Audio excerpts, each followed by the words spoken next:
नमस्कार मित्रों, आप सभी का बहुत बहुत स्वागत है। आज का हमारा टॉपिक है $1 ट्रिलियन क्लब और उत्तर प्रदेश। आज हम इसी विषय पर चर्चा करेंगे। आज हम इसी विषय पर अपना लेक्चर देंगे। मित्रों, ये टॉपिक बहुत ही इम्पोर्टेंट, बहुत ही रिसेंट टॉपिक है और ये एक ऐसा टॉपिक है जिस पर आज हम चर्चा करेंगे और हमारा लेक्चर इसी विषय पर केंद्रित होगा। जैसा कि आप सभी जानते हैं, भारत में 28 राज्य और 8 केंद्र शासित प्रदेश हैं। भारत में अभी मौजूदा समय में 28 राज्य, 8 यूनियन टेरिटरीज हैं। तो इन 28 राज्यों में 5 राज्य, इन 28 राज्यों में भारत के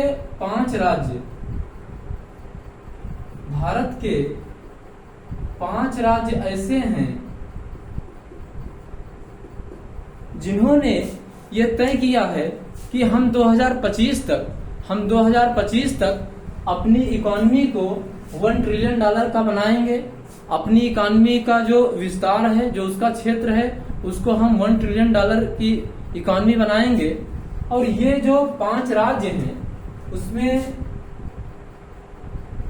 पहला है महाराष्ट्र, दूसरा है तमिलनाडु,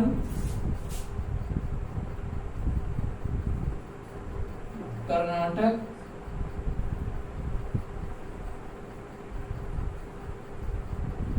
उत्तर प्रदेश और गुजरात। इन 28 राज्यों में से भारत के 5 राज्य ऐसे हैं जिन्होंने ये तय किया है, जिन्होंने ये तय किया है कि हम अपनी इकोनॉमी को 2025 तक $1 ट्रिलियन का मतलब इकोनॉमी बनाएंगे। हम अपनी इकोनॉमी का जो साइज है उसको बढ़ाएंगे और $1 ट्रिलियन इकोनॉमी बनाएंगे। तो ये जो 5 राज्य हैं भारत के, महाराष्ट्र, तमिलनाडु, कर्नाटक, उत्तर प्रदेश, गुजरात, तो इन 28 राज्यों में सिर्फ और सिर्फ ये 5 राज्य ऐसे हैं जिन्होंने ये तय किया है कि हम अपनी इकोनॉमी को $1 ट्रिलियन का बनाएंगे। और ये 5 राज्य $1 ट्रिलियन इकोनॉमी का जो लक्ष्य इन्होंने निर्धारित किया है उसको प्राप्त करने के लिए इन लोगों ने प्रयास शुरू कर दिया है। उस दिशा में इन लोगों ने दौड़ लगाना शुरू कर दिया है। ये बड़ी अच्छी बात है।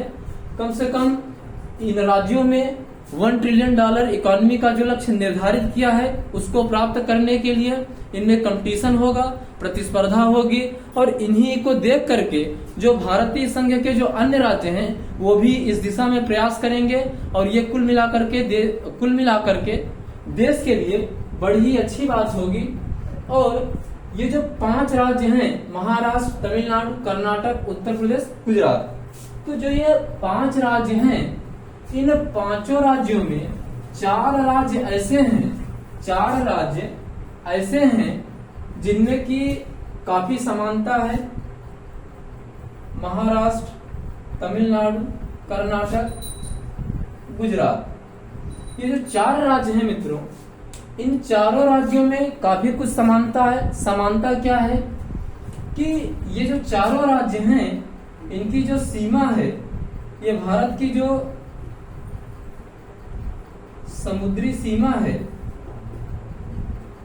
समुद्री सीमा से इन चारों राज्यों की सीमा लगती है। अर्थात इन चारों राज्यों की जो सीमा है वो भारत की जो तटीय सीमा है उससे टच करती है।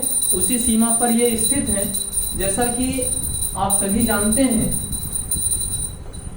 जरा सा इसको मैप में देख लीजिए।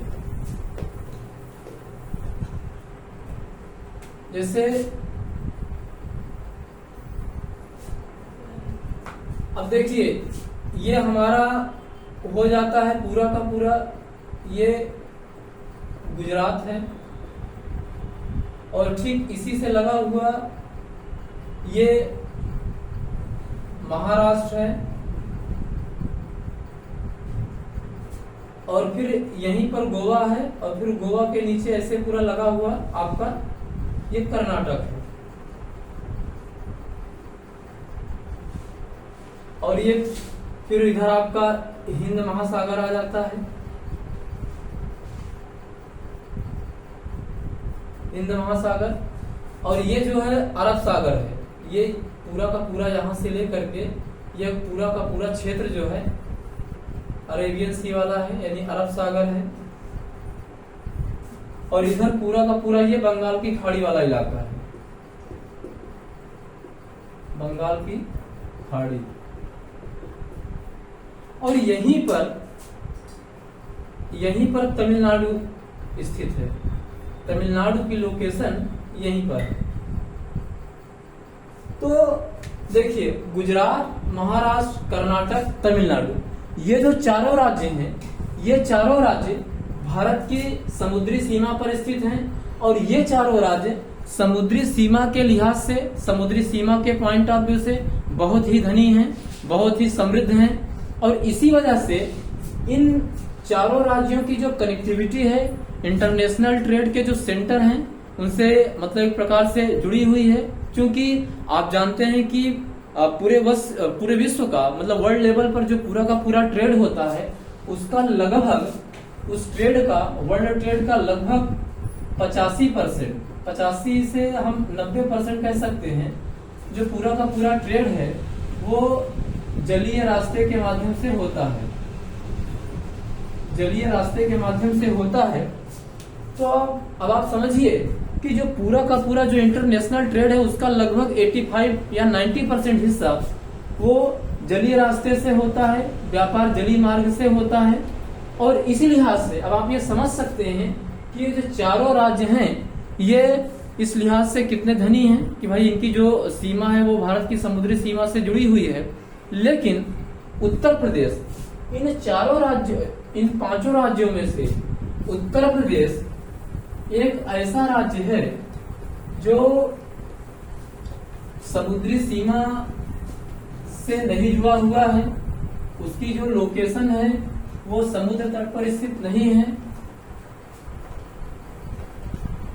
और उत्तर प्रदेश जो है पूरी तरह से लैंड लॉक्ड स्टेट है, पूरी तरीके से भूबद्ध एक राज्य है भारत का। क्योंकि आप जानते हैं कि उत्तर प्रदेश की जो सीमा है नेपाल से टच करती है, और उसके बाद फिर मध्य प्रदेश मतलब भारत का जो प्रांत है, तो उत्तर प्रदेश की जो लोकेशन है वो पूरी तरीके से एक लैंड लॉक्ड स्टेट है, मतलब पूरी तरीके से स्थलबद्ध प्रांत है भारत का। तो इसी लिहाज से उत्तर प्रदेश समुद्री सीमा की दृष्टि से धनी नहीं है और वो भाग्यशाली नहीं है। और आज का जो हमारा टॉपिक है वो पूरी तरीके से उत्तर प्रदेश केंद्रित है, उत्तर प्रदेश पर फोकस्ड है, उत्तर प्रदेश सेंट्रिक है। और अब आप देखिए कि ये जो 5 राज्य हैं जो अपनी इकोनॉमी को $1 ट्रिलियन का बनाना चाहते हैं, जो $1 ट्रिलियन के लक्ष्य को प्राप्त करने के लिए दौड़ लगाना शुरू कर दिए हैं, प्रयास कर रहे हैं, तो इसमें उत्तर प्रदेश, इन चारों राज्यों से उत्तर प्रदेश की जो स्थिति है, उत्तर प्रदेश का जो लोकेशन है, उत्तर प्रदेश की जो भौगोलिक स्थिति है बहुत ही डिफरेंट है। तो आज का जो हमारा टॉपिक है वो पूरी तरीके से उत्तर प्रदेश केंद्रित है, $1 ट्रिलियन क्लब और उत्तर प्रदेश। तो हम ये देखेंगे कि उत्तर प्रदेश इन चारों राज्यों से किस प्रकार से अलग होते हुए, किस प्रकार से एक इसका मतलब जो भौगोलिक स्थिति है वो अपने आप में इन चारों राज्यों से बहुत पृथक है। उसके बावजूद उत्तर प्रदेश के नेतृत्व ने किस प्रकार से एक कठिन लक्ष्य को हासिल करने के लिए उसके संबंध में अपनी एक कमिटमेंट व्यक्त की है, प्रतिबद्धता जाहिर की है। तो हम ये देखेंगे अब कि उत्तर प्रदेश किन किन बिंदुओं पर, किस किस आधार पर इन चारों राज्यों से पृथक है, किन किन आधार पर इन चारों राज्यों से इसकी जो भिन्नता है वो उस पर हम अब चर्चा करेंगे। तो जहां तक इन चारों राज्यों की तुलना में उत्तर प्रदेश जो काफी इनसे भिन्न है कई मामलों में, अब उस पर हम चर्चा करेंगे। तो भिन्नता के संबंध में जो पहला पॉइंट हमारे हिसाब से जो सबसे महत्वपूर्ण बिंदु है वो ये आता है कि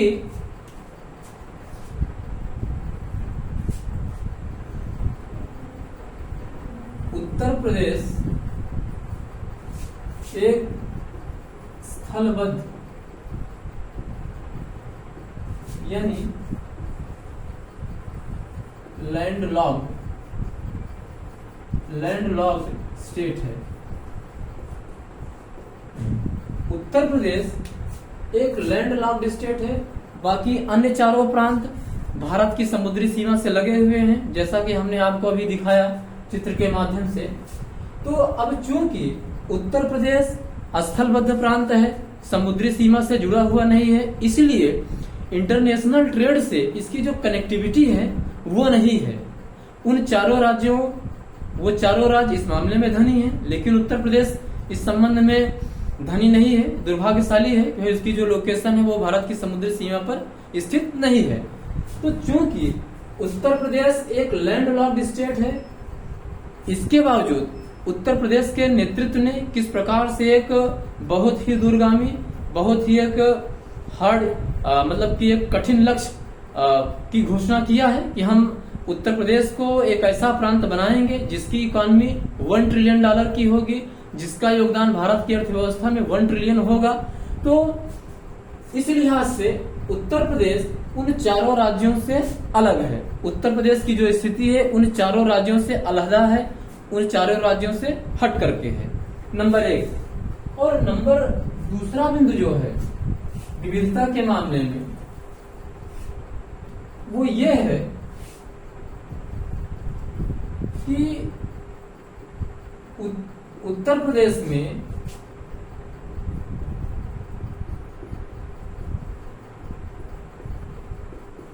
ब्रिटिश काल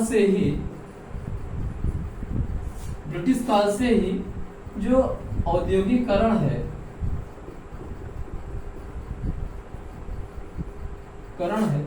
वो कम हुआ है।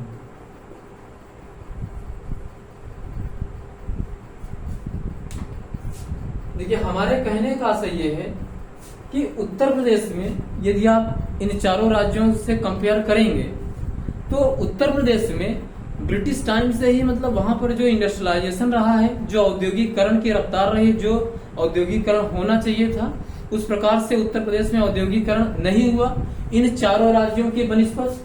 जबकि चाहे वो आपका गुजरात रहा हो या महाराष्ट्र रहा हो, तमिलनाडु हो, कर्नाटक हो, तो यदि आप उठा करके देखेंगे तो ब्रिटिश पीरियड से ही यहाँ पर जो व्यापार के बड़े महत्वपूर्ण केंद्र रहे हैं, इंडस्ट्रियलाइजेशन हुआ, औद्योगिकरण हुआ। और यहाँ पर इसीलिए आप देखेंगे कि अभी वर्तमान समय में ये जो चारों राज्य हैं औद्योगिकरण के लिहाज से उत्तर प्रदेश से काफी आगे हैं। उत्तर प्रदेश से वहां पर व्यापार करने के मतलब जो हालात हैं वो काफी अच्छे रहे हैं। लेकिन उत्तर प्रदेश में ब्रिटिश काल से ही औद्योगिकरण कम रहा है।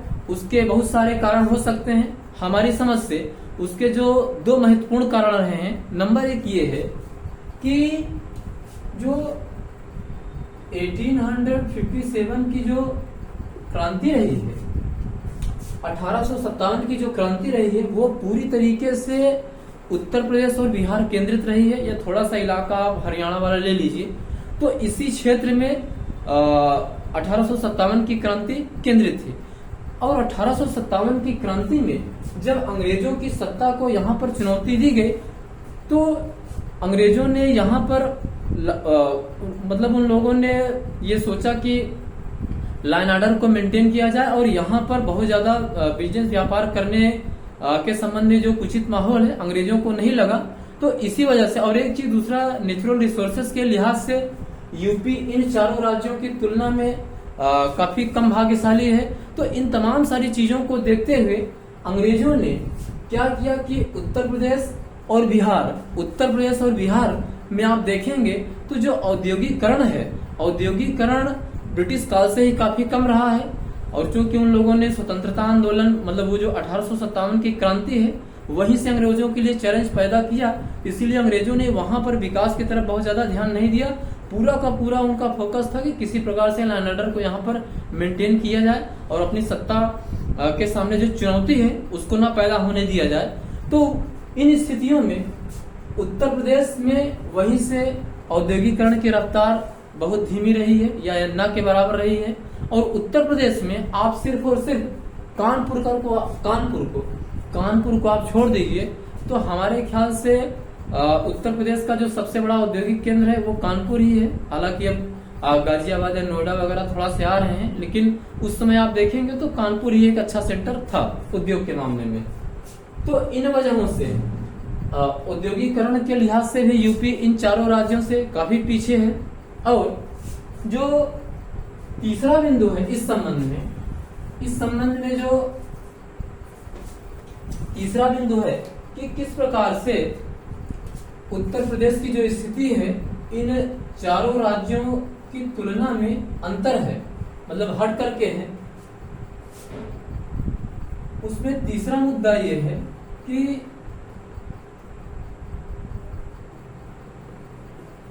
सांप्रदायिक लिहाज से उत्तर प्रदेश एक संवेदनशील राज्य है।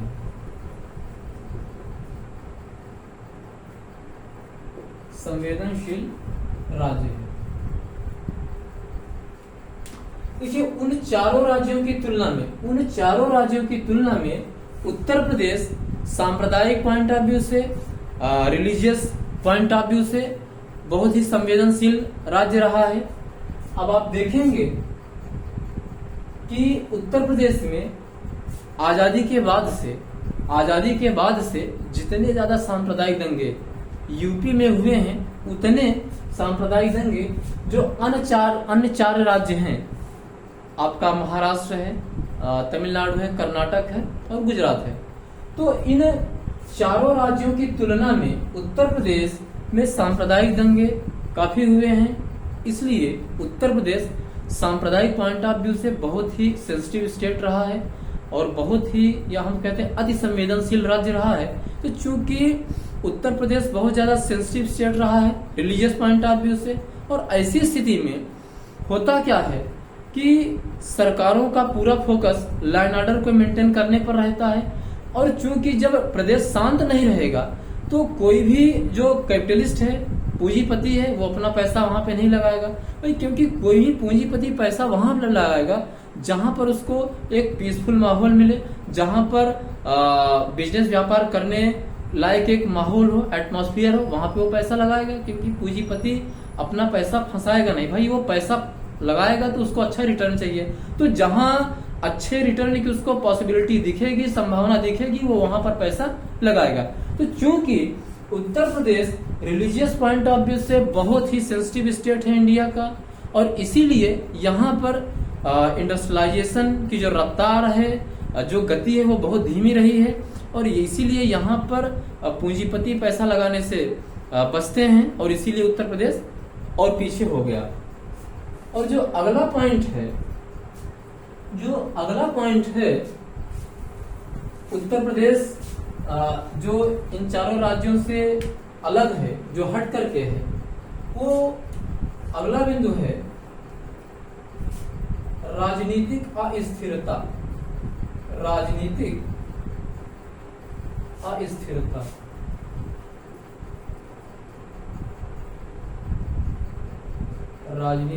अस्थिरता।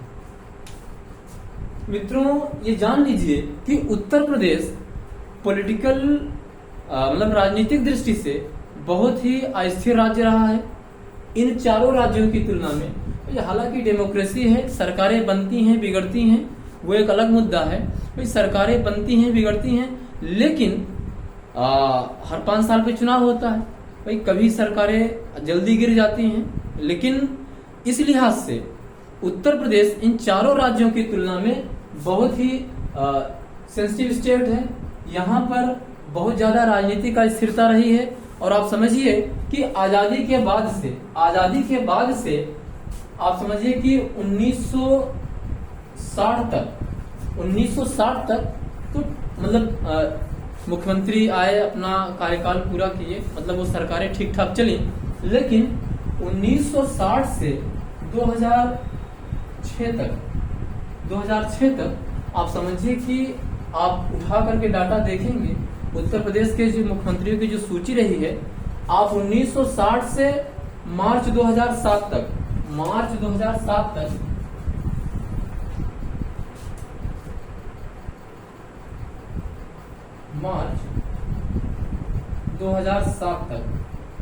आप डाटा उठा करके देखेंगे, उत्तर प्रदेश के मुख्यमंत्रियों की लिस्ट आप वेबसाइट पर चेक करिएगा। आप समझिए कि 1960 से मार्च 2007 तक आप ये देखेंगे कि उत्तर प्रदेश के जितने भी मुख्यमंत्री रहे हैं, 2 साल, 2.5 साल, 3 साल, 1.5 साल, 6 महीना, 10 महीना, इस प्रकार से सरकारें बदली हैं, मतलब मुख्यमंत्री बदले हैं। तो आप ये देखिए कि पॉलिटिकल पॉइंट ऑफ व्यू से भी उत्तर प्रदेश बहुत ही अस्थिर राज्य रहा है। यहाँ पर बहुत ज्यादा पॉलिटिकल इनस्टेबिलिटी रही है। और मार्च 2007 में विधानसभा का चुनाव होता है, बीएसपी को बहुमत, मतलब पूर्ण बहुमत मिलता है। तो 2007 से 12 तक मायावती जी उत्तर प्रदेश की मुख्यमंत्री रहती हैं। उसके बाद 2012 से 17 तक अखिलेश भाई मुख्यमंत्री थे, और 17 से 22 तक योगी बाबा ने पहला टर्म पूरा किया। उसके बाद अब योगी जी का दूसरा टर्म चल रहा है। तो हमारे कहने का आशय ये है कि आप कंपेयर करेंगे तो इन चारों राज्यों की तुलना में Uttar Pradesh political point of view से बहुत ज्यादा अस्थिर रहा है, बहुत ज्यादा पॉलिटिकल राजनीतिक अस्थिरता रही है। तो चूंकि भाई जब सरकारें स्थिर नहीं रहेंगी तो वहां की जो पॉलिसी है वो उसमें स्थिरता नहीं आएगी। जब पॉलिसी में स्थिरता नहीं आएगी तो आप बिजनेस व्यापार के लायक आप माहौल क्रिएट ही नहीं कर पाएंगे। जब बिजनेस व्यापार के लायक माहौल नहीं होगा तो कोई कैपिटलिस्ट पैसा नहीं लगाएगा। तो ये बातें हैं। तो इस लिहाज से भी उत्तर प्रदेश इन चारों राज्यों से हट करके है, इन चारों राज्यों से बिल्कुल अलग है। और अगला जो पॉइंट है वो है साक्षरता को लेकर के। उत्तर प्रदेश की जो लिटरेसी रेट है, उत्तर प्रदेश की जो लिटरेसी रेट है, जो साक्षरता दर है, इन चारों राज्यों की तुलना में कम है। भाई चूंकि अगर आपकी लिटरेसी रेट कम होगी तो उसका सीधा सा मतलब ये है कि आपके यहाँ लोग पढ़े लिखे कम हैं, आपके यहाँ स्किल्ड लोग कम हैं। जब स्किल्ड लोग कम होंगे, भाई चूंकि पूंजीपति जब पैसा लगाएगा तो उसको स्किल्ड लेबर चाहिए ना, वो अनस्किल्ड लेबर फैक्ट्री में नहीं लगाएगा, भाई वो स्किल्ड लेबर उसको चाहिए। तो यहाँ पर जो यूपी की जो मैन पावर है, जिस प्रकार से इसको स्किल्ड होना चाहिए उस प्रकार से स्किल्ड नहीं है। एजुकेशन का जो मतलब एजुकेशन का जो स्तर है वो भी इन चारों राज्यों की तुलना में कम है, लिटरेसी रेट कम है। तो इसलिए ये भी एक समस्या है उत्तर प्रदेश में कि लिटरेसी रेट कम है, लोग स्किल्ड नहीं है। जिस प्रकार से इंडस्ट्री को स्किल्ड वर्कर चाहिए उस प्रकार से वर्कर भी नहीं है। तो इस लिहाज से भी यूपी के सामने एक बहुत बड़ी चुनौती है। और अगला जो पॉइंट है वो पॉपुलेशन को लेकर के है। आबादी के लिहाज से आप जानते हैं कि उत्तर प्रदेश भारत का सबसे बड़ा प्रांत है, सबसे बड़ी आबादी वाला प्रांत है। और चूंकि सबसे बड़ी आबादी वाला प्रांत है तो जो क्राइम का जो नेचर होता है ना, आप समझिए कि यूपी में अगर आप पूर्वांचल में जाएंगे तो आपको एक डिफरेंट टाइप का क्राइम वहां पे मिलेगा। और जब आप पश्चिमी यूपी में बढ़ेंगे, भाई चूंकि पश्चिमी यूपी पूर्वांचल की तुलना में, या जो बुंदेलखंड वाला इलाका है या जो मध्यांचल का इलाका है यूपी का, तो इनकी तुलना में जो पश्चिमी उत्तर प्रदेश है वो ज्यादा इंडस्ट्रियलाइज्ड है। वहां पर आपको फैक्ट्रियां, उद्योग ज्यादा मिलेंगे बनिस्पत बुंदेलखंड का जो रीजन है और जो पूर्वांचल का रीजन है। तो चूंकि आबादी ज्यादा है तो क्राइम का नेचर भी डिफरेंट है और लाइन ऑर्डर की प्रॉब्लम भी रहती है। तो वो ये भी एक बहुत बड़ा चैलेंज है। और जो अगला बिंदु है वो है इंफ्रास्ट्रक्चर को लेकर के। अगला जो बिंदु है वो इंफ्रास्ट्रक्चर को लेकर के है।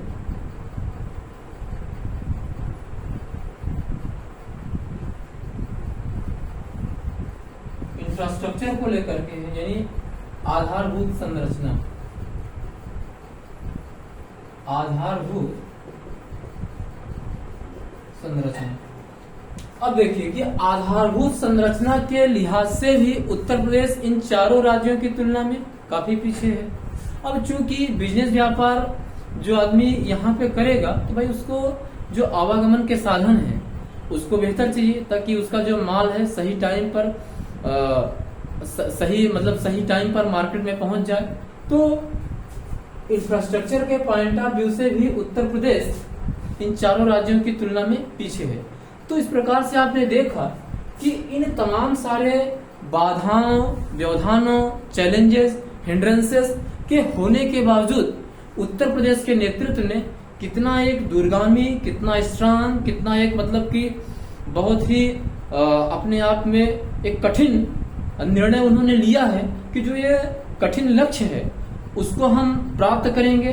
तो इस संबंध में उत्तर प्रदेश के नेतृत्व की प्रशंसा की जानी चाहिए, क्योंकि भाई अब आप देखिए कि $1 ट्रिलियन इकॉनमी को प्राप्त करने के संबंध में जो भारत के 5 राज्य प्रयास कर रहे हैं, उस संबंध में अपनी दौड़ लगाए हुए हैं, कोशिश कर रहे हैं, एफर्ट कर रहे हैं, तो उसमें उत्तर प्रदेश उन चारों राज्यों की तुलना में तमाम बिंदुओं पर पीछे होते हुए भी किस प्रकार से उत्तर प्रदेश के नेतृत्व ने यह तय किया कि हम एक ऐसा उत्तर प्रदेश बनाएंगे जिसकी इकॉनमी $1 ट्रिलियन की होगी, जिसकी इकॉनमी का साइज $1 ट्रिलियन का होगा, जिसकी इकॉनमी $1 ट्रिलियन की होगी और भारत के विकास में उसका योगदान व्यापक होगा। तो निसंदेह इस संबंध में उत्तर प्रदेश के नेतृत्व की तारीफ की जानी चाहिए कि भाई उन्होंने इतना एक बड़ा लक्ष्य प्राप्त करने के लिए घोषणा किया है और उस संबंध में उन्होंने प्रयास किया है। ये अच्छी बात है और हम समझते हैं कि भाई देखिए बड़ी साफ सी बात है कि जब आप किसी चीज को प्राप्त करने के लिए आप कमिटमेंट व्यक्त करेंगे, आप प्रतिबद्धता जाहिर करेंगे, उसके लिए समर्पण व्यक्त करेंगे और ईमानदारी से और बिल्कुल एक पॉजिटिव फ्रेम ऑफ माइंड से आप उस संबंध में कार्य करेंगे तो देर सवेर निश्चित आप लक्ष्य पर पहुंचेंगे। इसमें कोई दो राय नहीं है। भाई थोड़ा टाइम लग सकता है, लेकिन कम से कम हम उस दिशा में प्रयास तो कर रहे हैं। तो प्रयास बहुत बड़ी चीज होती है, आप प्रयास करते रहिए और सफलता आपको जरूर मिलेगी। तो इस संबंध में हम ये कहेंगे कि उत्तर प्रदेश के नेतृत्व ने वास्तव में एक बहुत ही डिसाइसिव निर्णय लिया है और एक बहुत ही बड़ा लक्ष्य को उन्होंने प्राप्त करने का निर्णय लिया है। तो इस संबंध में उनकी जितनी तारीफ की जानी चाहिए वो कम है।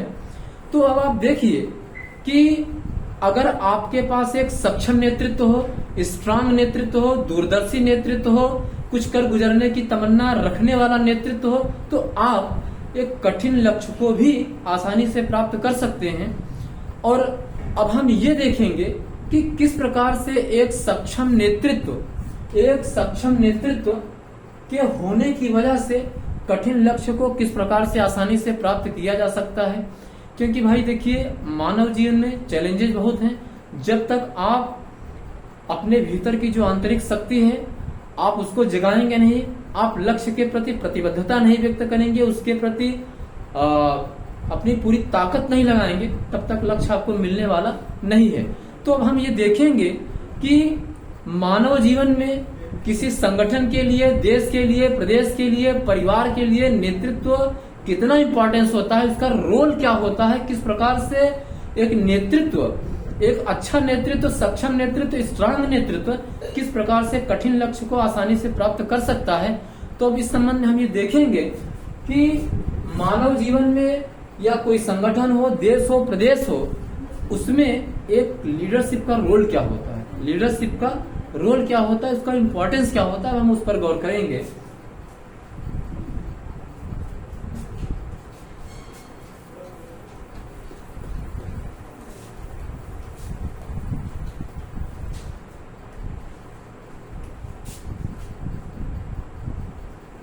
नेतृत्व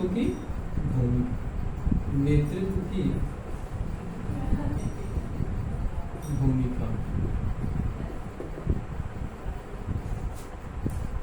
नेतृत्व का रोल क्या होता है, उसका कार्य क्या होता है, वो क्या करता है एक सक्षम नेतृत्व, उस पर चर्चा करने से पहले, उस पर कुछ भी कहने से पहले हम आपके सामने एक उदाहरण प्रस्तुत कर रहे हैं। उससे आपको ये चीज बिल्कुल क्लियर हो जाएगी कि एक सक्षम नेतृत्व और एक अक्षम नेतृत्व में क्या अंतर होता है, और एक सक्षम नेतृत्व होने की वजह से आप किस प्रकार से कठिन लक्ष्यों को आसानी से प्राप्त कर सकते हैं, और किस प्रकार से एक अक्षम नेतृत्व की वजह से आप आसान लक्ष्य को भी नहीं प्राप्त कर सकते हैं, आसानी से प्राप्त होने वाले लक्ष्यों को भी आप खो देते हैं।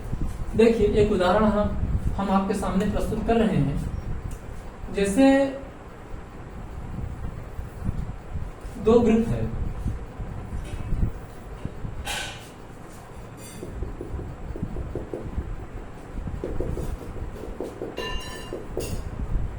देखिए ये ग्रुप जो है, ये मान लीजिए ए ग्रुप है, ये बी ग्रुप है।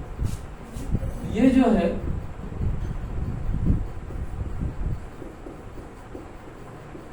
हिरणों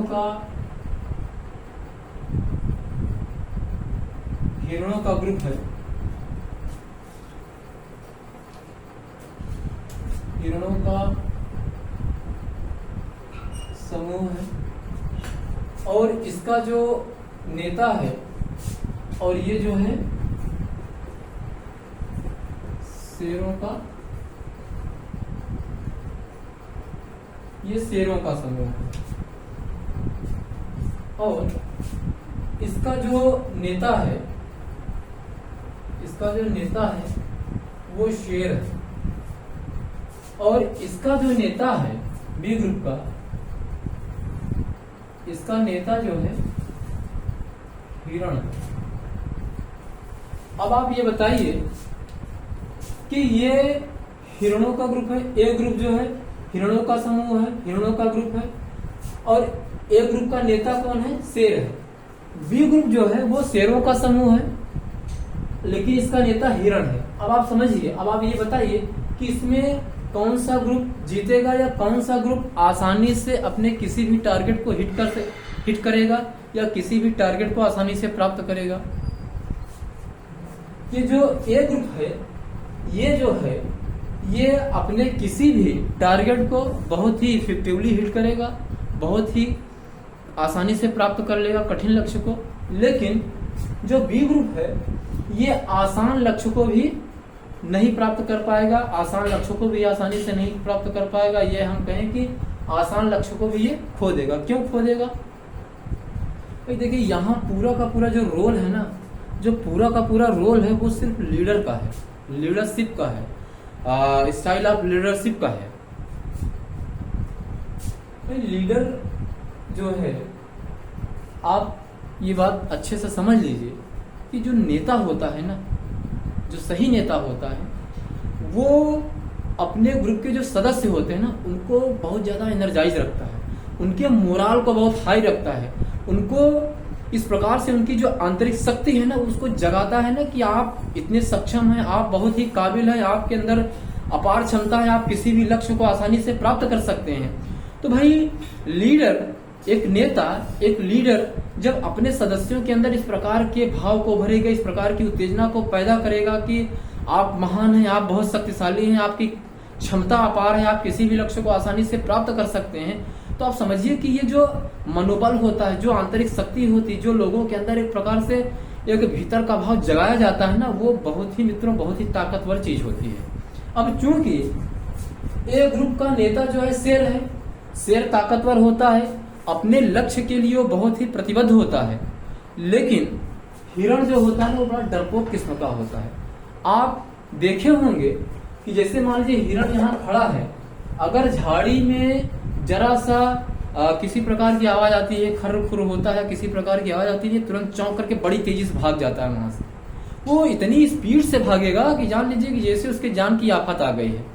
लेकिन शेर की क्या आदत होती है, अगर वो कहीं बैठा है, अगर उसके आसपास किसी प्रकार की आवाज होती है, खर्र खुर हो गया, कुछ भी होगा मान लीजिए, तो वो भागता नहीं है, वो उसको तुरंत क्या करता है, वहां देखने लगता है कि क्या चीज है। वो देखता है कि वहां क्या चीज है, उसको पकड़ने की कोशिश करता है। लेकिन हिरण क्या करता है कि वो बड़ी तेजी से दुम दबा के भाग जाएगा। तो चूंकि शेर बहुत ही अपने लक्ष्य के प्रति प्रतिबद्ध होता है, एक बहुत ही ताकतवर प्राणी होता है, बहुत ही मतलब अपने लक्ष्य के प्रति समर्पित होता है, तो ये अपने समूह के जो सदस्य हैं उनके अंदर एक मनोबल पैदा करेगा, एक जो उनकी आंतरिक शक्ति है वो जगाएगा कि आप बहुत ताकतवर हैं, आपकी क्षमता अपार है, आप कुछ भी कर सकते हैं, आप बहुत काबिल हैं, आप बहुत कैपेबल हैं।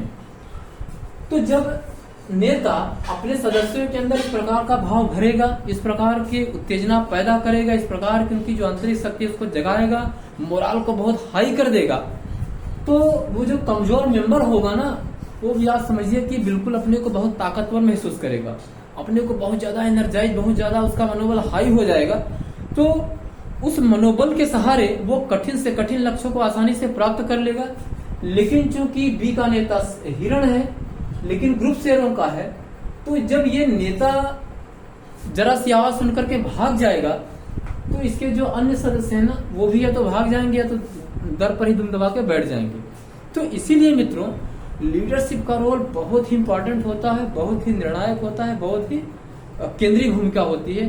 अब आप समझिए कि चाहे कोई परिवार हो, कोई गांव हो, देश हो, प्रदेश हो, अगर उस परिवार का, गांव का, देश का, प्रदेश का नेतृत्व सक्षम होगा, अगर वो दूरदर्शी होगा, मजबूत होगा, लक्ष्य के प्रति समर्पित होगा, उसके अंदर कुछ कर गुजरने की तमन्ना होगी, तो आप समझिए कि वो कठिन से कठिन लक्ष्य को भी अपने मित्रों के अंदर मनोबल पैदा करके, उनको एनर्जाइज करके, उनकी आंतरिक शक्ति को जगा करके, वो उस लक्ष्य को लाख बाधाएं होते हुए भी उनका समाधान करते हुए, उनको समाप्त करते हुए उनको प्राप्त कर लेगा। लेकिन आपका कोई ग्रुप कितना भी तगड़ा हो, अगर नेता कमजोर है तो वो ग्रुप आसान लक्ष्यों को भी नहीं प्राप्त कर पाएगा। इसीलिए चाहे घर हो, परिवार हो, गांव हो, देश हो, प्रदेश हो, लीडरशिप का रोल बहुत ही इंपॉर्टेंट होता है, क्योंकि लीडर जो होता है वो अपने सदस्यों के अंदर इतना अच्छा समन्वय पैदा करता है, उनकी जो आंतरिक शक्ति है उसको इतना ज्यादा एनर्जाइज कर देता है, उसको इतना इस प्रकार से मनोबल को इतना ज्यादा बढ़ा देता है, उनको इस प्रकार से उनकी आंतरिक शक्ति को इस प्रकार से बढ़ाता है, उनके अंदर एक क्षमता पैदा करता है ना कि वो कमजोर सदस्य भी आप समझिए कि बहुत ताकतवर अपने को महसूस करता है। क्योंकि भाई देखिए, हार जीत में जो मेन बिंदु है, हार जीत में देखिए, हार जीत में अंतर क्या है? हार है, जीत है। भाई अगर आप बाधाओं को पार करते हुए आगे बढ़ेंगे तो लक्ष्य प्राप्त करेंगे, तो आप जीत जाएंगे। और यदि आप बाधाओं से डर करके, बाधाओं से हार मान करके रुक जाएंगे तो आप हार जाएंगे, आप अपना लक्ष्य पाएंगे नहीं। इसलिए हार जीत में हम समझते हैं जो फासला है वो सिर्फ और सिर्फ आदमी का जो उसकी जो इनर पावर होती है, उसकी जो आंतरिक शक्ति होती है, उसका जो मनोबल होता है, वो अगर आपने किसी भी कार्य में मनोबल को बनाए रखा तो आप जीत जाएंगे। अगर आपने मनोबल डाउन किया तो आप हार जाएंगे। जैसे एक कहावत है ना कि मन के हारे हार है, मन के जीते जीत है। तो कुल मिलाकर के यहाँ जो गेम है वो आपके मनोबल का है, आपकी जो एक आंतरिक शक्ति है उसका है। इसलिए हार जीत में थोड़ा सा बस खाली अगर आपने अपने मनोबल को बनाए रखा, लक्ष्य के प्रति समर्पण बरकरार रहा तो आप जीत जाएंगे। अगर आपका मनोबल डाउन हो गया तो आप हार जाएंगे। इसलिए मित्रों, आप अपने मनोबल को बनाए रखिए और आप जरूर जिस भी क्षेत्र में काम कर रहे हैं जरूर सफल होंगे। तो इसलिए क्या होता है कि कोई भी घर हो, परिवार हो, समाज हो, देश हो, प्रदेश हो, वहां पर जो नेता का रोल होता है बहुत ही इंपॉर्टेंट होता है। और नेता की वजह से आप समझिए कि आप कठिन से कठिन लक्ष्य को आसानी से प्राप्त कर सकते हैं। अगर लीडर या जो नेता है अगर वो सक्षम नहीं है, दूरदर्शी नहीं है, अक्षम है, तो आप आसान लक्ष्य को भी आप नहीं प्राप्त कर सकते हैं, आप उसको खो देंगे। जैसे भारत के संबंध में अगर हम ज्यादा नहीं 3-4 घटनाओं का उल्लेख करें और अभी आपको हम दिखाएंगे कि वहां पर लीडरशिप का जो नेचर है, जो लीडरशिप का रोल है, उसकी वजह से किस प्रकार से इतिहास बदल गया। जैसे 2-4 उदाहरण हम आपके सामने प्रस्तुत कर रहे हैं कि एक लीडर का रोल क्या होता है, लीडर ने किस प्रकार से डिसीजन लिया, लीडर का जो अप्रोच रहा है, उस वजह से देखिए इतिहास बदल जाते हैं। और अब मित्रों आप उठा करके देखेंगे जो पूरा का पूरा इतिहास है ना, जो पूरा का पूरा इतिहास है भाई युद्धों से भरा पड़ा है। कोई राजा जीता, कोई राजा हार गया। जो राजा जीत गया इतिहास में अमर हो गया, जो राजा हार गया उसको इतिहास भूल गया। अब यहाँ पर असल कहानी लीडरशिप की थी भाई, जिसने अपने ग्रुप को अच्छे से समन्वित किया, उनकी आंतरिक शक्ति को जगाया, उनके मोराल को जगाया, उनके अंदर एक आंतरिक क्षमता पैदा की कि भाई आप सबसे अच्छे हो, सबसे ताकतवर हो, सबसे योग्य हो, कुशल हो, आप किसी भी लक्ष्य को प्राप्त कर सकते हैं। तो भाई वो राजा जीत गया। तो यहाँ पर अब आप देखिए भारत के संबंध में हम कुछ घटनाओं का उल्लेख कर रहे हैं। जैसे मान लीजिए कि जो 1947 का जो कश्मीर वार था, कश्मीर युद्ध था भाई, उसमें भारत के प्रधानमंत्री पंडित जवाहरलाल नेहरू थे। अब आप कल्पना करिए कि कश्मीर के क्या हालात थे, किस प्रकार से भारत की पूरी भारत की राज्य व्यवस्था के लिए एक बहुत बड़ा चैलेंज बन गया है। मोदी जी ने उसको हटाया, ये बहुत ही वेलकम स्टेप उनका है और ये बहुत ही अच्छा निर्णय है भाई। लेट आए लेकिन दुरुस्त था, चलिए जो भी है। अब आप देखिए कि कश्मीर का जो वार था, वो जो आजादी के जस्ट बाद शुरू होता है 1947 में, अक्टूबर 1947 में। अब आप समझिए कि यहाँ पर उसमें प्रधानमंत्री हमारे नेहरू जी थे, नेहरू साहब थे। और यदि उस समय प्रधानमंत्री यदि सरदार वल्लभ भाई पटेल होते या इंदिरा गांधी होती या नरेंद्र मोदी होते तो मित्रों इतिहास दूसरा होता। इसमें कोई संदेह नहीं है, निश्चित तौर पर इतिहास दूसरा होता। यदि वहां पर प्रधानमंत्री सरदार पटेल होते या इंदिरा जी होती या मोदी जी होते तो भारत का इतिहास दूसरा होता, कश्मीर का जो इतिहास है वो दूसरा होता, इसमें कोई डाउट नहीं है। नंबर दूसरी घटना 1962 का भारत चीन वार, भारत चीन युद्ध। यहां भी प्रधानमंत्री नेहरू जी थे। आप इस वार से संबंधित लिटरेचर पढ़ेंगे तो आप, हमको लगता है कि आप जानते होंगे, जरूर जानते होंगे। अगर ना भी जानते होंगे, इससे संबंधित आप लिटरेचर पढ़ेंगे तो आप उसको समझेंगे कि यहाँ पर भारतीय सेना का जो मोराल था भाई, देश नया नया आजाद हुआ था और भारतीय आर्मी मतलब जो भारतीय सेना थी, उनके जो इंटेलिजेंस थे वो प्रधानमंत्री जी को समय समय पर सूचनाएं पहुंचा रहे थे कि चीन की तरफ से जो हरकत हो रही थी, लेकिन हमारा जो नेतृत्व था वो बड़ा डिफेंसिव था। और यहाँ पर यदि प्रधानमंत्री सरदार वल्लभ भाई पटेल या इंदिरा जी या मोदी जी होते तो इस संबंध में इतिहास निश्चित तौर पर दूसरा होता, इसमें कोई दो राय नहीं है। नंबर तीसरी घटना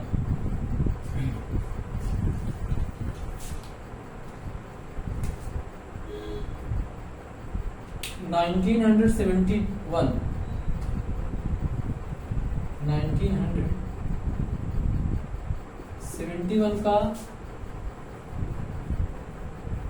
भारत पाक युद्ध। यहाँ पर इंदिरा जी ने बहुत ही डिसाइसिव एक्शन लिया, बहुत ही स्ट्रांग डिसीजन लिया और उसी की वजह से भारत की इस युद्ध में जीत होती है और पाकिस्तान जो कि एक सॉवरेन कंट्री थी, आज भी है, और उसके दो टुकड़े हो गए और जो पूर्वी पाकिस्तान था वो बांग्लादेश के नाम से उदय हुआ। बांग्लादेश के नाम से एक नए राष्ट्र का अवतरण हुआ विश्व पटल पर। तो यहाँ पर इंदिरा जी के बहुत ही स्ट्रांग डिसीजन, बहुत ही डिसाइसिव निर्णय की वजह से ही ये इतिहास बना, इसमें भारत की जीत हुई। और 1962 के युद्ध की वजह से जो भारतीय आर्मी का जो मोराल था, जो डाउन था, जो कि एक हार का कलंक लगा हुआ था, उसको भारतीय सेना ने इस युद्ध के माध्यम से धोने में सफलता प्राप्त की और पाकिस्तान के 93,000 सैनिकों ने भारतीय सेना के सामने समर्पण किया, जो कि जहां तक हमारी जानकारी है वर्ल्ड हिस्ट्री का सबसे बड़ा समर्पण है। वर्ल्ड हिस्ट्री का सबसे बड़ा समर्पण है। इतनी बड़ी मात्रा में किसी देश के सैनिकों ने कभी भी हार करके समर्पण नहीं किया था। और अब समझिए कि यहीं पर अगर नेहरू जी नेता होते तो शायद इतिहास दूसरा होता। देखिए यहाँ मैं कंपेयर सिर्फ मतलब नेता का जो अप्रोच होता है, मतलब जो निर्णय वो लेते हैं, जो नेता की भूमिका होती है, उसी के संबंध में यहाँ कंपैरिजन करवा रहा हूँ, कुछ करवा नहीं रहा हूँ। तो यहाँ पर यदि शायद नेहरू जी प्रधानमंत्री होते तो इतिहास दूसरा होता।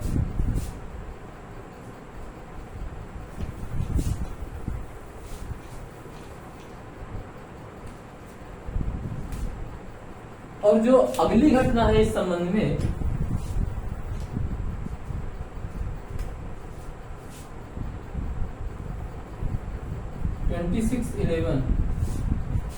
ये घटना हुई थी 2008 में। मुंबई के ऊपर एक आतंकी हमला हुआ था।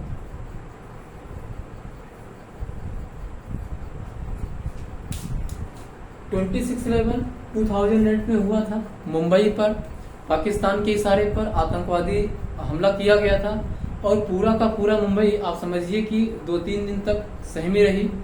और इस घटना के बाद मित्रों, भारत का जो जनमानस था वो बहुत ज्यादा एग्रेसिव था, बहुत ज्यादा एग्रेसिव था। और सरकार के ऊपर बहुत प्रेशर था कि आप पाकिस्तान के खिलाफ एक्शन लीजिए। भारत का जनमत बिल्कुल बहुत ही एग्रेसिव था कि आप पाकिस्तान के खिलाफ एक्शन लीजिए, लेकिन उस समय के नेतृत्व ने पाकिस्तान के खिलाफ कोई एक्शन नहीं लिया। हालांकि उन्होंने इस घटना से संबंधित तमाम सारे डोजियर या जो तमाम सारे सबूत हैं वो पाकिस्तान को दिए, लेकिन पाकिस्तान ने कोई कार्रवाई नहीं की, या जो भी कार्रवाई की वो सिर्फ फौरी कार्रवाई थी। इंटरनेशनल कम्युनिटी की आंख में धूल झोंकने के लिए उसने किया था। और आप यकीन मानिए कि 1947 से लेकर के आज तक भारत पाकिस्तान को सबूत पे सबूत देता रहा, लेकिन पाकिस्तान ने कुछ किया नहीं है। जो भी किया है वो सिर्फ फौरी कार्रवाई है। और चूंकि यहाँ पर आप समझिए कि अगर प्रधानमंत्री इंदिरा गांधी होती या नरेंद्र मोदी होते तो शायद भारत का एक्शन कुछ दूसरा होता, इसमें कोई डाउट नहीं था। और जो अगली घटना है, उड़ी हमला, इसमें आतंकवादियों ने हमला किया था। उड़ी का जो आर्मी कैंप है वहां पर, उसमें शायद अभी एग्जैक्ट नंबर हमको नहीं याद है, काफी बड़ी संख्या में जवान, हमारे भारतीय सेना के जवान मारे गए थे। तो उसी के रिएक्शन में अब आप देखिए लीडरशिप का रोल देखिए, लीडरशिप का जो कार्य करने की स्टाइल होती है वो मैं आपको उसकी तरफ संकेत दिलाना चाह रहा हूं कि इस हमले के जवाब में भारत ने सर्जिकल स्ट्राइक किया। और हिंदुस्तान की स्वतंत्र भारत के इतिहास में ये पहला टाइम था जहां पर भारत सरकार ने एलओसी को क्रॉस करके, एलओसी के उस पार जा करके पाकिस्तान में कार्रवाई की। नहीं तो आज तक कभी भी, चाहे वो 99 का जो कारगिल वार है, वहां भी भारत सरकार की तरफ से आर्मी को बड़ा क्लियर कट इंस्ट्रक्शन था कि आप आतंकवादियों को, पाकिस्तानी फौज को आप भारतीय क्षेत्र से बाहर निकालेंगे, लेकिन आप एलओसी को क्रॉस नहीं करेंगे। लेकिन स्वतंत्र भारत के इतिहास में ये पहली बार ऐसा है जहां पर भारत सरकार ने या भारत की सेना ने एलओसी के पार जाकर के पाकिस्तान के क्षेत्र में, यानी पाकिस्तान, हालांकि क्षेत्र वो भारत का है, लेकिन पाकिस्तान ऑक्युपाइड कश्मीर में जा करके यानी एलओसी को क्रॉस करके कार्रवाई किया। और आप समझिए कि यहीं पर अगर शायद इतना ज्यादा स्ट्रांग लीडरशिप भारत की ना होती या इतना ज्यादा एक डिसाइसिव निर्णय राजनीतिक नेतृत्व ने न लिया होता तो भाई शायद ये संभव नहीं था। क्योंकि आप समझिए कि 2000 की घटना जो हुई थी 26/11 की, उस समय भारत का जनमानस बहुत ज्यादा एग्रेसिव था। भारत का जनमानस बहुत एग्रेसिव था, लेकिन सरकार ने एक्शन नहीं लिया। और उड़ी हमले के बाद भी भारत का जनमानस बहुत एग्रेसिव था, लेकिन सरकार ने यहाँ बहुत ही अच्छा कदम लिया, बहुत ही क्लियर कट डिसीजन लिया। ये बिल्कुल भारत के हित में था। भाई आप इतनी घटनाएं करते जा रहे हो, आप चुप पे चुप हाथ पे हाथ धरे बैठे हो, तो ये तो ठीक नहीं है ना। आप आएंगे मार के चले जाएंगे, बताइए। और इसी प्रकार से जो पुलवामा हमला हुआ था, पुलवामा घटना जो हुई थी 2019 में, तो यहां भी इस घटना के बाद भारत सरकार ने बालाकोट एयर स्ट्राइक की थी। तो ये भी दूसरी घटना है स्वतंत्र भारत के इतिहास में जहां पर आर्मी ने एलओसी को क्रॉस करके पाकिस्तान ऑक्युपाइड कश्मीर में जा करके जो टेररिस्ट का जो बेस था उसको नष्ट किया। तो यहाँ पर यदि एक कमजोर नेतृत्व होता तो शायद इस प्रकार के एक्शन आपको न देखने को मिलते या इतिहास में इस प्रकार की घटनाएं न घटती। जो एलओसी को पार करके भारतीय सेना ने कार्रवाई की वो संभव नहीं था। तो इसलिए मित्रों, जो लीडरशिप का रोल होता है, जो लीडरशिप का जो भूमिका होती है ना, वो बहुत ही महत्वपूर्ण होती है। भाई अगर एक स्ट्रांग लीडरशिप होगी, सक्षम नेतृत्व होगा, तो कहां पर किस प्रकार का डिसीजन लेना है वो देश का जो जनमत है उसको मूड को देख करके डिसीजन लेता है और लेना भी चाहिए। भाई अगर आप जनमत को ध्यान में रख करके निर्णय नहीं लेंगे ना तो आप फेल भी हो जाएंगे। इसीलिए जो सक्षम नेतृत्व होता है, दूरदर्शी नेतृत्व होता है, वो जनता के मूड को देख करके हमारा जनमत क्या कह रहा है या किस घटना को लेकर के जनमत का मतलब जो माहौल है, जो जनमत का विचार है वो क्या है, तो उन सब सारी चीजों को देख करके निर्णय लेता है। तो वो अच्छी बात है भाई, वो उन सब चीजों को देख करके ही निर्णय लेना चाहिए। तो अब देखिए कि किस प्रकार से एक लीडरशिप का जो रोल होता है, एक जो नेतृत्व होता है उसका रोल कितना महत्वपूर्ण होता है कि भाई अगर आपका लीडर, आपकी लीडरशिप स्ट्रांग है, दूरदर्शी है, मजबूत है, डिसाइसिव है, मजबूत विल पावर वाली है, तो वो कठिन लक्ष्य को भी वो आसानी से बहुत ही इजीली हिट करके चले जाएंगे। लेकिन अगर आपका नेतृत्व अक्षम है, अगर आपका नेतृत्व कमजोर है, अगर आपका नेतृत्व जनमत को पढ़ने में अक्षम है, जनमत के जो भाव हैं उनको नहीं समझ पा रहा है, तो वो सही समय पर सही निर्णय नहीं ले पाएगा। तो इससे जनमत बड़ा दुखी होता है और उसका कहीं न कहीं खामियाजा आपको भुगतना पड़ेगा। इसलिए मित्रों, एक सक्षम नेतृत्व और एक अक्षम नेतृत्व, एक कमजोर नेतृत्व के अंतर को आपने देखा कि किस प्रकार से एक सक्षम नेतृत्व है, दूरदर्शी नेतृत्व है, स्ट्रांग निर्णय है, बहुत ही एक मजबूत इरादों वाला अगर नेतृत्व आपके पास है तो आप वो काम भी, उस काम को भी कर सकते हैं, उस असंभव काम को भी संभव करके दिखा सकते हैं, जो कि इतिहास में कभी नहीं हुआ रहता है। जैसा कि अभी हमने कुछ घटनाओं का उल्लेख किया। और अगर आपका नेतृत्व दूरदर्शी नहीं है, कमजोर है, कमजोर इरादों वाला है, तो आप किसी भी लक्ष्य को, किसी भी आसान लक्ष्य को भी आप नहीं प्राप्त कर सकते। आप आसान से आसान लक्ष्य को भी आप नहीं प्राप्त कर सकते हैं। तो इसलिए मित्रों, लीडरशिप का जो रोल होता है वो बहुत ही इंपॉर्टेंट होता है। चाहे वो घर का मुखिया हो, गांव का मुखिया हो, देश का मुखिया हो, प्रदेश का मुखिया हो, तो लीडरशिप का रोल बहुत ही इंपॉर्टेंट होता है।